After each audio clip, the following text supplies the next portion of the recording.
दोस्तों, बरसों से जिस चीज से भारत काफी डरा हुआ था, फाइनली उसका समाधान मिल चुका है, या यूं कहा जाए कि लगभग काम खत्म होने के कगार पर पहुंच चुका है। अब प्रॉब्लम आखिर थी क्या, इसको समझते हैं दोस्तों। देखिए, ये है दोस्तों सिलीगुड़ी कॉरिडोर, जो कि भारत के इन 7 स्टेट्स को भारत के बाकी रीजन के साथ में जोड़ता है।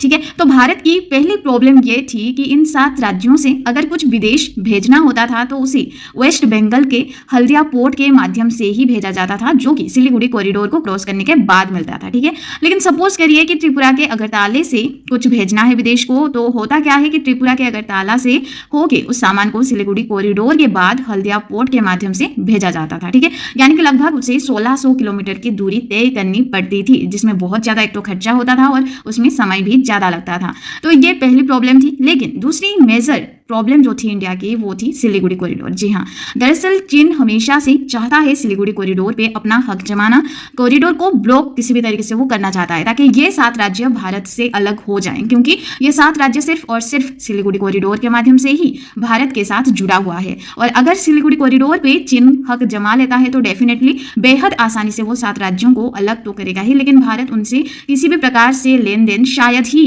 कर पाए। तो ये दोस्तों 2 मेजर प्रॉब्लम सॉल्व हुई एक ब्रिज के थ्रू। हाँ जी, मैत्री ब्रिज, जो कि बांग्लादेश और भारत की त्रिपुरा के बॉर्डर में स्थित फेनी नदी में बन रहा है। लंबाई उसकी रहेगी 1.9 किलोमीटर। जी हाँ दोस्तों, इस ब्रिज के बनने से होगा क्या कि ये 7 राज्य बड़े आसानी से अपना सामान इस ब्रिज के थ्रू बांग्लादेश के चित्ताग्राम पोर्ट पर पहुंचा सकते हैं। देखिए, कहाँ त्रिपुरा से सामान को 1600 किलोमीटर की दूरी पहले तय करना होता था, लेकिन अब इस ब्रिज मैत्री ब्रिज के बन जाने से उसे सिर्फ और सिर्फ 80 किलोमीटर की दूरी ही तय करना पड़ेगा। और किसी वजह से अगर चीन ब्लॉक भी कर देता है सिलीगुड़ी कॉरिडोर को, तो भी भारत इन 7 राज्यों से पूरी तरह से डिस्कनेक्ट नहीं हो पाएगा। And for more updates, don't forget to subscribe. Har Har Mahadev.